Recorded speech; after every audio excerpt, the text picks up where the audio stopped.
Hello everyone, welcome to news for competition now. फटाफट GK top 100 plus ये बहुत ही important साबित होने वाला है। अक्सर विद्यार्थी कुछ फैक्ट तो याद करते हैं, लेकिन कुछ फैक्ट्स याद नहीं करने के कारण वो पीछे हट जाते हैं।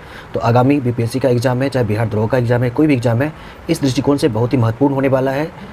जैसे यहाँ पर एक क्वेश्चन है कि देश में सबसे बड़ा राज्य कौन सा है, तो सभी लिखेंगे राजस्थान है। सभी को मालूम होगा कि देश का सबसे बड़ा राज्य जो है वह राजस्थान है, लेकिन राजस्थान का कुल क्षेत्रफल कितना है, तो इसमें वो पीछे हट जाते हैं। तो राजस्थान देश का सबसे बड़ा राज्य है क्षेत्रफल में, तो इसका क्षेत्रफल याद रखना चाहिए। इसका कुल क्षेत्रफल है 3,42,239 3,42,239 किलोमीटर स्क्वायर इसका कुल एरिया है। इसी तरह से पूछेगा क्षेत्रफल में दूसरा सबसे बड़ा राज्य कौन सा है, तो क्षेत्रफल में दूसरा सबसे बड़ा राज्य है मध्य प्रदेश, और मध्य प्रदेश का कुल क्षेत्रफल है 3,08,000 किलोमीटर स्क्वायर 3,08,000 किलोमीटर स्क्वायर, ये है मध्य प्रदेश का।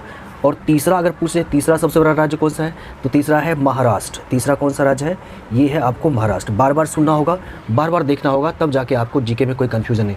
इसका टोटल एरिया है 3,07,731 किलोमीटर स्क्वायर।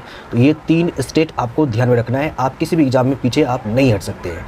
इसी तरह से चौथा अगर पूछेगा तो उत्तर प्रदेश चौथा सबसे बड़ा राज्य है क्षेत्रफल के अनुसार, लेकिन जनसंख्या के अनुसार पहला स्टेट है। इसका टोटल एरिया है 2,40,928 किलोमीटर स्क्वायर। और पाँचवा अगर पूछ दे तो पाँचवा सबसे बड़ा राज्य है गुजरात क्षेत्रफल के अनुसार पाँचवा सबसे बड़ा राज्य है, और इसका जो टोटल एरिया है वो है 1,96,024 किलोमीटर स्क्वायर। ठीक है, क्योंकि आप बिहार की स्पेशल तैयारी कर रहे हैं तो बिहार के संदर्भ में आपको याद रखना चाहिए। तो बिहार का जो कुल एरिया है वह अगर आपको पूछा जाए एग्जाम में तो यह है 94,163 किलोमीटर स्क्वायर। और क्षेत्रफल के अनुसार बिहार का देश में 12वां स्थान है, 12वां सबसे बड़ा स्टेट है बिहार, याद रखिए, वेरी इंपॉर्टेंट। और देश के कुल क्षेत्रफल का कितना प्रतिशत हो जाएगा बिहार का क्षेत्रफल, तो ये हो जाएगा 2.86% हो जाएगा। तो ये है इंपॉर्टेंट पहला फैक्ट्स, एरिया के अनुसार स्टेट, राइट। अगला इंपॉर्टेंट फैक्ट्स है कोरोमंडल। ये कोरोमंडल कौन सा तट है, तो ये जो कोरोमंडल तट है यह है पूर्वी घाट को कोरोमंडल तट भी कहा जाता है। लेकिन ये पूर्वी घाट कोरोमंडल तट स्टेट के संदर्भ में पूछेगा, राज्य के संदर्भ में, तो इसको याद रखिए तमिलनाडु और आंध्र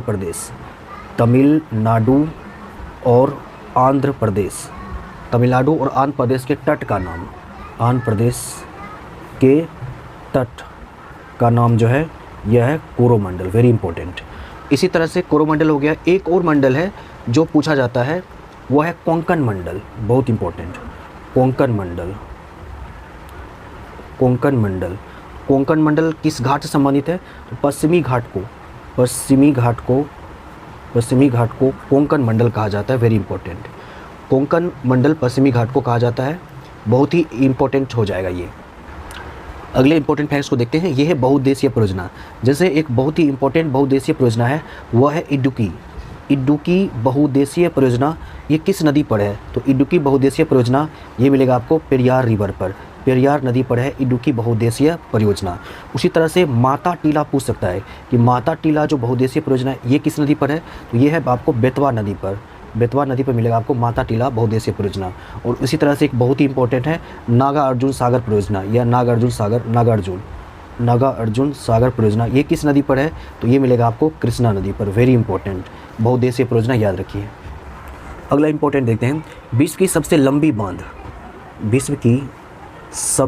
बांध ये किस नदी पर है, तो विश्व की सबसे लंबी जो बांध है वो आपको मिलेगा महानदी पर। और आप लोग जानते हैं कि महानदी किस राज्य में है, तो महानदी ये मिलेगा आपको उड़ीसा में।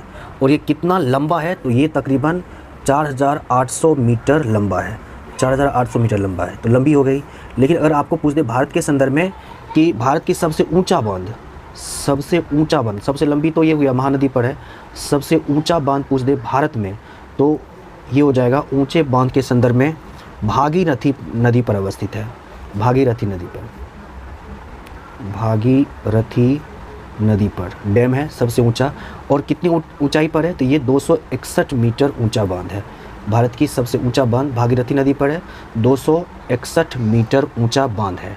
और लंबा पूछेगा तो महानदी, राइट। अगला इंपॉर्टेंट है क्षुद्र ग्रह। ये भूगोल का बहुत इंपॉर्टेंट है। क्षुद्र ग्रह, ये क्षुद्र ग्रह किन दो ग्रहों कक्षाओं के बीच पाया जाता है, तो ये ऑब्जेक्टिव में क्वेश्चन पूछा जाता है।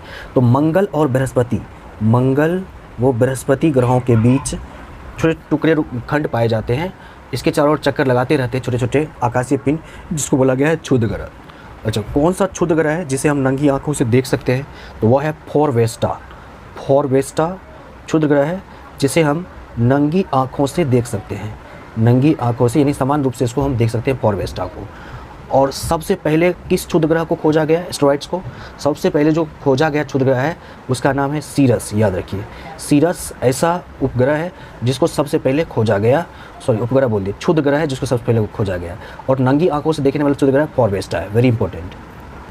चलिए अगला इंपॉर्टेंट है गुरुत्वीय त्वरण। स्मॉल जी का मान तो सबको याद होगा, 9.8 मीटर पर सेकेंड स्क्वायर, जो लगभग बराबर होता है 10 मीटर पर सेकेंड स्क्वायर का गुरुत्वीय त्वरण पृथ्वी के लिए।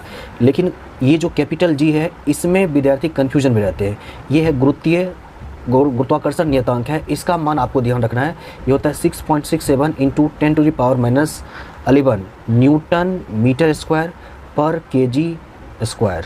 ये है गुरुत्वाकर्षण नियतांक पृथ्वी के लिए, और यह गुरुत्वीय त्वरण पृथ्वी के लिए वेरी इंपॉर्टेंट।